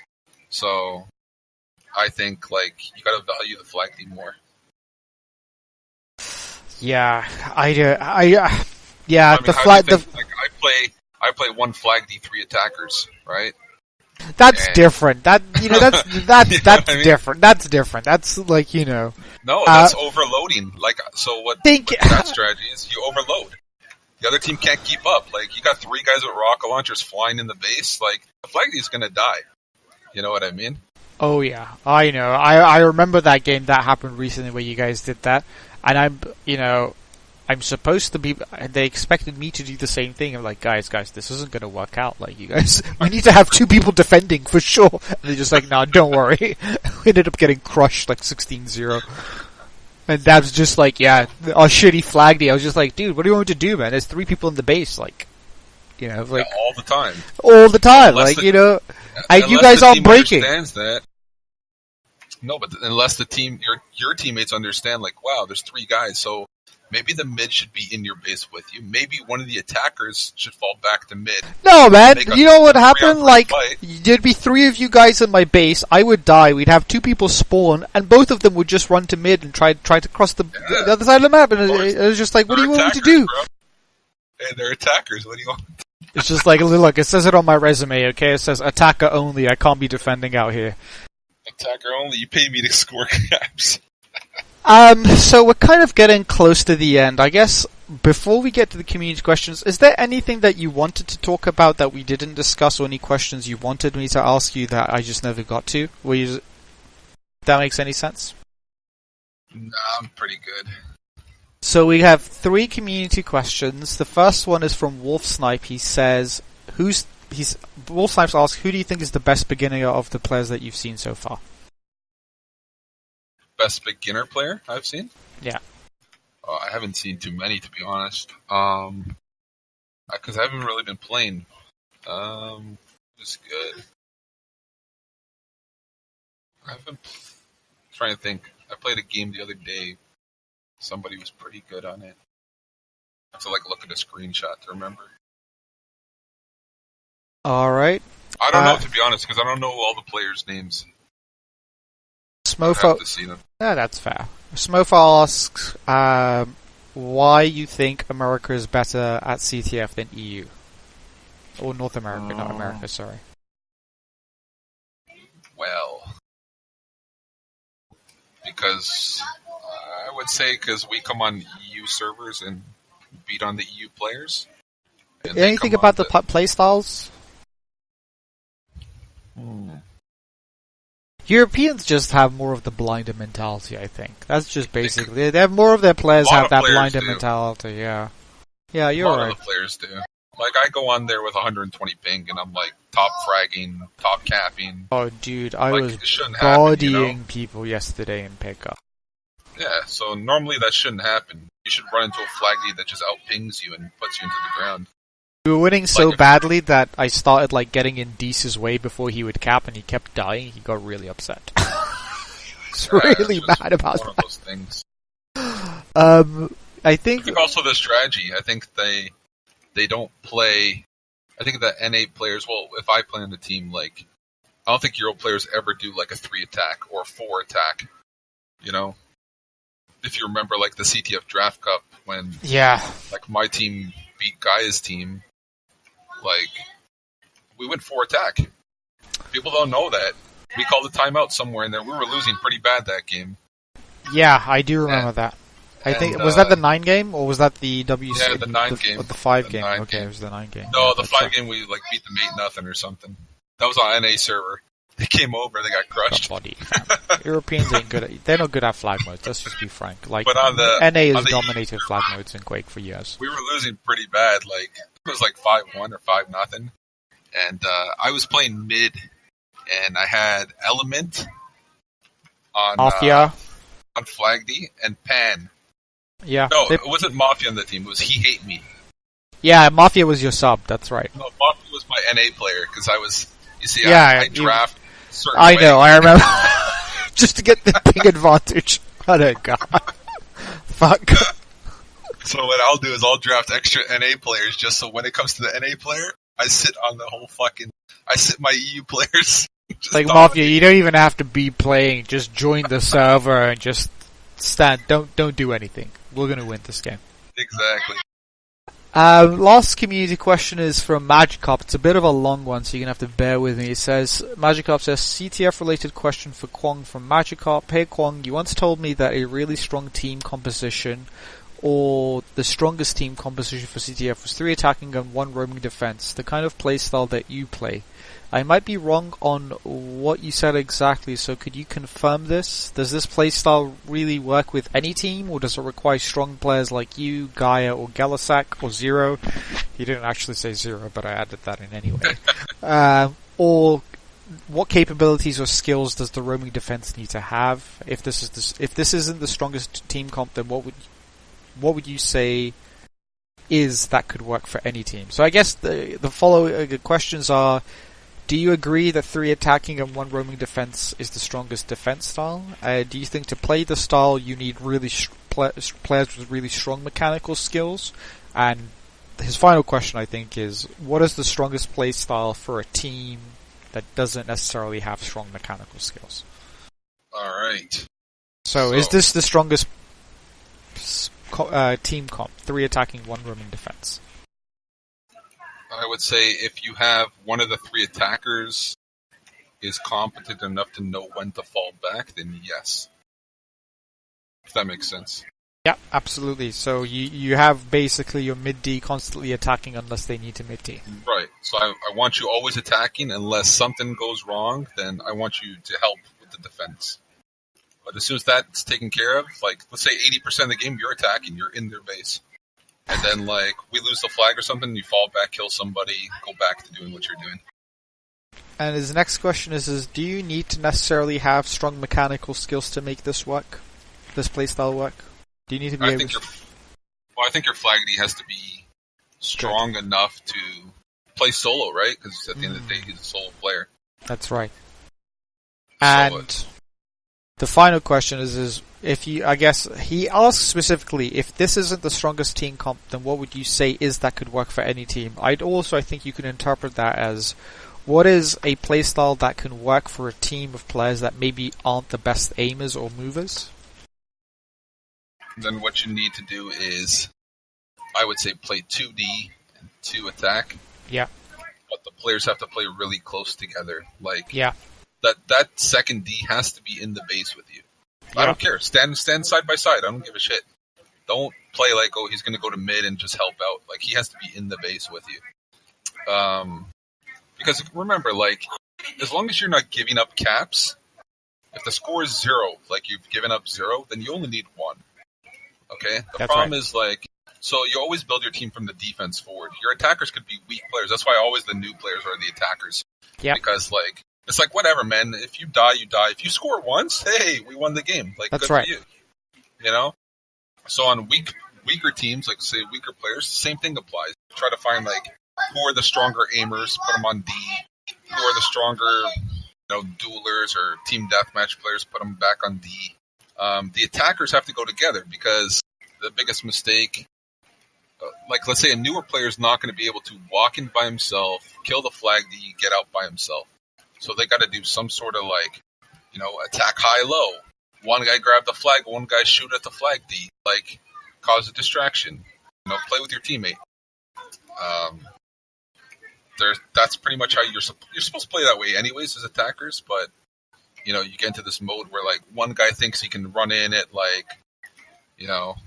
whatever, 800 move speed or whatever and grab the flag and disappear without getting hit once. Yeah, right, good luck. But in reality, it's like he's going to rocket jump in, he'll get stuck in the air with a lightning gun up his ass, he'll die. Then as soon as he dies, the second guy, his teammate's like, oh, he went in. I'm going to turn around the corner with my shotgun. Oh, I just died too. Yay, the defense just got 6 points or whatever. Yeah, running in one by one is never a good strategy. Welcome to 200-point games for the flag D. Yeah, that's right. That's right. You know? Running in one by one is always like the worst thing you can do because it just guarantees that your team is constantly weak in mid, and probably as a result they just have too much pressure in defense. So you're getting fucked both ways. Well, also I'll give a tip to attackers. Number one tip: kill the flag D. Kill the goddamn flag D. That should be your mission. I know you think like the mission is to cap the flag. It is, but if that guy's standing there full armor, full weapons, full everything, the chance of you scoring is very, very low. But if you kill him, guess what? He'll spawn at mid. Then as we know, no one's going to come back and support him. So your base is going to be open for like at least 2-3 minutes while this guy gets all his guns back, his armor back. By then maybe he dies again. Maybe he gets spawn friked. Like so many bad things can happen for the flag D. That's how games get out of control. Like your 16-0 game, you died, no one helped you. You spawn at mid, guess what? 2 caps went by. By the time you get back to the base, the quad's coming in. Oh, you died again. Rinse and repeat. Next thing you know, it's 15-0 on the board. Yeah, and I think one of the things that attackers need to realize is that defenders are locked into an item cycle usually, and if you do chip damage and it's not within the same cycle, like, it doesn't matter. If they move on to the other, they've already restacked. Like, it does. Exactly. Like, if you do hit 2 rails and you realize the yellow's not coming again for another 10 seconds, at this point you can go in really hard and try and kill him. But if you wait 15 seconds, he picks up the yellow, then your rail that you did that damage doesn't mean anything. It's already been mitigated at this point. Oh, that's the same as like dueling, like I said. Like, grab the health bubbles. Grab the mega health. Yeah, you died. You grabbed this mega health. It's not coming back for 30 seconds. So, that's your chance. Yeah, that's your chance. Let's go. Fly in. Fly in as 2 of you guys. One guy go for the flag. One guy just pin him. Like, it doesn't matter. Spam at him. Like, throw grenades at his fucking face. Yeah, that's right. Yeah, do something. Doesn't matter. As just long as you're damaged. So he can't stand there. And be comfortable. And once a defender gets comfortable, their confidence goes up very quickly. And guess what? If you have Stack and a confident player with LG, he's going to crush. He's just going to start crushing you. Well, that's the thing. I mean, when I play, like, there's one player I'll pick on my team that everybody laughs at me for picking, but every time he's on my team, he wins. And that's Butcher. Yeah. I pick Butcher. People are like, haha, you picked Butcher. He's so slow. He gets on my team. I'm like, all right, Butcher, you're going to play Flag D, right? He's like, yeah. He sits there. He gets like top score. Doesn't die. Starts talking shit to you after the game. It's like, Kwong, man, what the fuck are you doing? I had to carry that game. It's just like, oh. But because like he's got the good support system, so like, yeah. In those games he'll play Flag D. I'll help him with Heidi. So I'll damage people or I'll control spots. I'll make sure quads aren't coming at him. That's the worst thing you want is a Flag D to sit there and the quad walks in and, you just die. You feel like an asshole. You're like, oh, how come it's quad. Oh, I spawned at mid. Oh, a cap went by. Yeah, there's nothing you can do. The quad's still there. Oh, I died again. Oh, they capped again. Yeah, that's just 30 seconds, dog. That's it. Right. But by then, like, the toxic community comes in like, oh, you can't flag D. Yeah, Well, that's right. In reality, I mean, I just got killed by quad 3 times in a row because And we all fucked up. Like we all we're one team. Like we're all losing now. It's not that I'm losing and you're not, or you're losing and I'm not. Like we're both losing now. No, exactly. And like the one thing that's got to stop is the rage quitting. Like the rage. Like it's 1 cap. It's 2 caps. There's 19 minutes 4 to go. caps, dog. Yeah, even if it hits like 5 caps, like if you play diligently, like you get. Even some of the good Euro players, like with respect, they don't have the ability to just stay calm under pressure. Like, oh shit, okay, you let 3 caps go in the first 4 minutes. You're not getting those back. Like they're gone. Like you can't turn back time. But you can start playing. It's like, okay, well, let's recontrol our base. Let's get control of mid now. We got the next quad, and then you can start pushing. And that's just how momentum works. I think you're right. Players tilt way too quickly, too early in a game. Yeah, like when you're down 5 caps by the half point of the game, there's like another how many 6 quads coming up? Yeah. Get 1 cap a quad, you win the game. Like that's right. It's really that easy. It really is, But I don't know. It's weird. Hopefully, players take some of this advice to heart and really kind of think about what they do. Well, that's what separates the high level, I think. Like I agree. When you see the pro level or the high level players, like that's why the games are so close. That's why you'll see a duel 11-10, or something like CTF games like 4-3 score. Or 0-0 score for a long 0-0, for long periods of time. There's no 0-0 caps for going half through. the game, right? Because all 4 players on each team is just like, fuck their flag. As long as my flag is on my base, like I haven't lost yet. I'm good to go. Exactly. Alright, Kwong. So that's pretty much all the questions I have. I don't know if there's anything else you'd like to add. Anything else? Not really. I mean, people should just duel and stop being so salty if they lose a game. That's that's the biggest thing. Just you know how many times I've lost? People don't understand how much games I've lost. You know what I mean? I've lost to like so many players. I've lost to new players. I don't give a shit. You've lost to me twice. Yeah, in 2 twice. different games. Exactly. Quake Live and Reflex. Can you imagine? And by the way, 0? both times he had like an excellent excuse set up as soon as I got back on voice. One of them he was too busy talking to somebody else, and the other one is like, oh, I lagged out when you killed me. I was like, yeah, sure. Definitely lagged out. Yeah. Definite lag out. Wait. Magi said he had another question. Let's see. Let's take care of this. Okay, another question to add in. In terms of Duel, do you feel as a player you prove that movement isn't everything? Since a lot of people make jokes about your movement and stuff, and do you take and that you rather showcase that decision making as a number 1 priority? Well, I don't think it's everything, but I also don't think my movement is as bad as people think it is. No, it's really not that bad. I've seen you finish BO Beta 6. Right? Like, I can still... Like, I cap in 9 seconds, you know what I mean? Like, it's just a meme at this point, let's be honest. Yeah, it's just a meme. It's like Grams and his Dota MMR. Yeah, exactly. He's not actually... he has much better games now, but you know what I'm saying.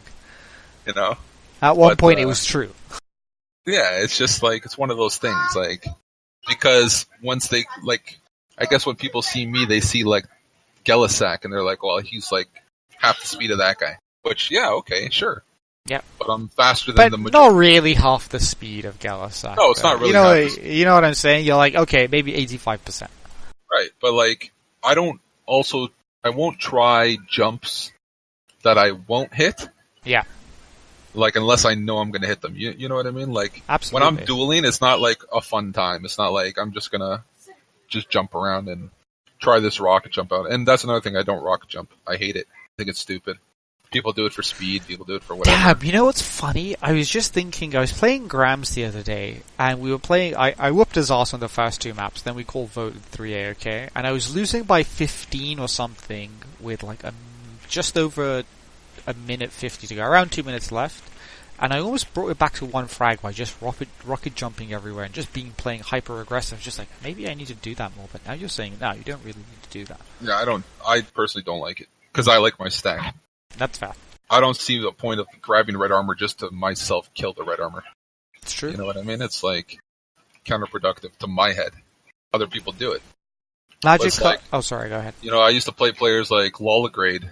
He'd grab Mega Health, Rocket Jump up, so half Mega Health's gone. Thanks, buddy. You know, man, Lolagrade.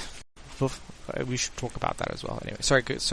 Keep going. I apologize. No, just like a lot of players do that type of stuff.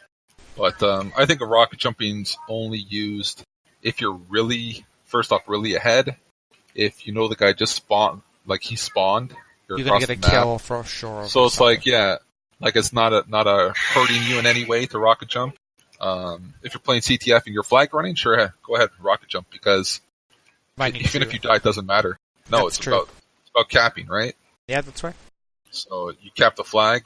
What I do is I rocket jump all the way to base. I cap the flag, and then I shoot the wall. And I kill myself. So then I respawn fresh. Then I respawn, 100 health. I grab a rocket launcher, grab a yellow armor, and do it again. Because really, that's all you really need. Magic Up also asks, I've seen you play and talk about how you play, and it seems like you really make a basic analysis of the situation, primarily the enemy's situation, and know how to take/keep control of the game throughout. What do you think are the top 3 important aspects you would tell any beginner to master or to improve drastically? Three top tips for beginners. 3 things. For dueling? Yeah. You gotta understand the armor, like how the armor rotations work. Let's say set up a rotation. So I don't know, there's no clock in CPMA, right? So you don't actually time the armor, to the second or whatever. But you do know that, this yellow armor spawns before that yellow armor, and then the red armor spawns. So you can figure out your own rotation just based on that. Okay. If you see the enemy pick up one yellow armor, you go, okay, this one's about to spawn, and then the red's coming right afterwards. So, he's running to that yellow, let me run to red, because it's coming right after the yellow, right? So you can figure out a rotation based on just understanding when the items are picked up. Now, that's probably tip number 1. Tip number 2 is understand how much damage you do to the enemy. That goes back to you shoot him with 2 rockets or whatever, and you figure it out. First off, when he spawns, there's a tip for everybody. Once people spawn, don't hit him with a rail, okay? Tip number 1, don't shoot him with a rail. You should never be killing a guy that freshly spawned with a rail. Worst item to use, okay? Why? Why? Because let's say you hit him. Alright, you did 80 damage. Now what? By the time you reload and switch a weapon, he's gone. True. You're not hitting him with 2 rails. But if you hit him with a lightning gun and quick switch to rail and hit him, he's dead. Or if you hit him with a rocket and quick switch to lightning gun, he's dead. Or you hit him with a rocket and he's dead. Or you hit him with a rocket and a rail, he's dead. But if you hit him with a rail, he's fucking there. He's still looking at you. Yeah, I don't mind hitting fresh spawns with the rail just because it injures them, and I know it means they just can't push me on any item. So sometimes, especially maybe not in Duel, but in CTF when I'm playing mid, I quite frequently just rail a guy a fresh spawn, and I don't follow up. I'm just go and figure out where you're going to get the health and armor from because it's not around here, dog. Right, in CTF it makes a little bit more sense, but in Duel, like I said before, is chase the spawn frag. That's true. Chase the spawn frag. Just go, yeah, it seems like a lot of time players can just have the LG out, they don't need to worry about rail, but they do the LG to rail combo, or rail to LG combo, and they end up taking way more damage. LG and rockets all day. Rail in Duel is a finishing item. Yeah. Rail should never be the primary. If you're using rails, put it like this, you're behind. Yeah, Rail's a that's chip right. damage item. That's right, because absolutely. Okay. When I'm behind, I usually rush the railgun because I'm just I don't have to take close combat situations where I know I'm gonna lose.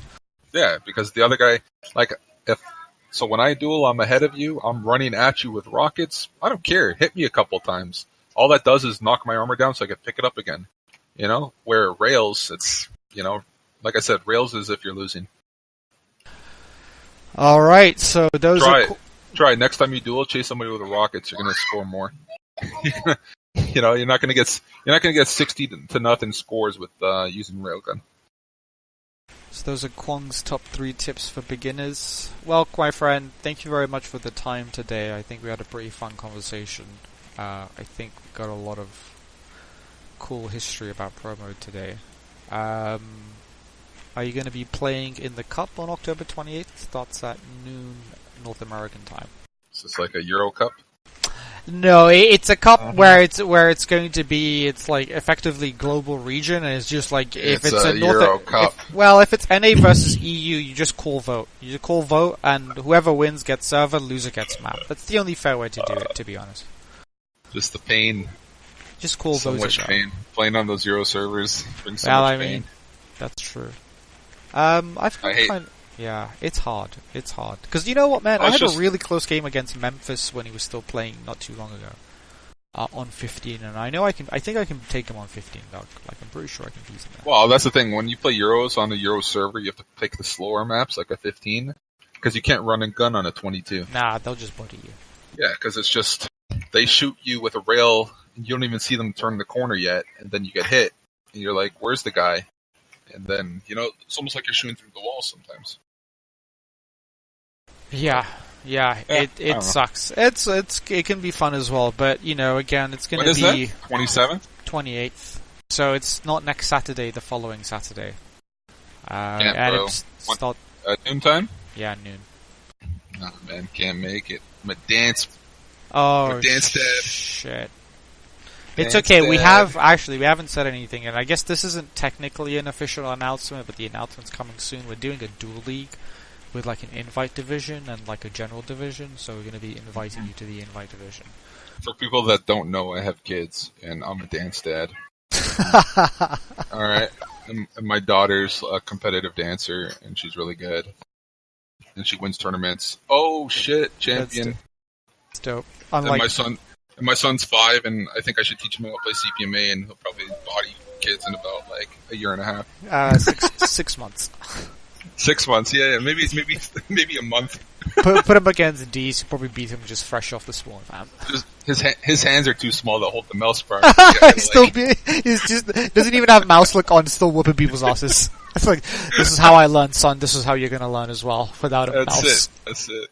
Body depths 3A. The challenge is coming.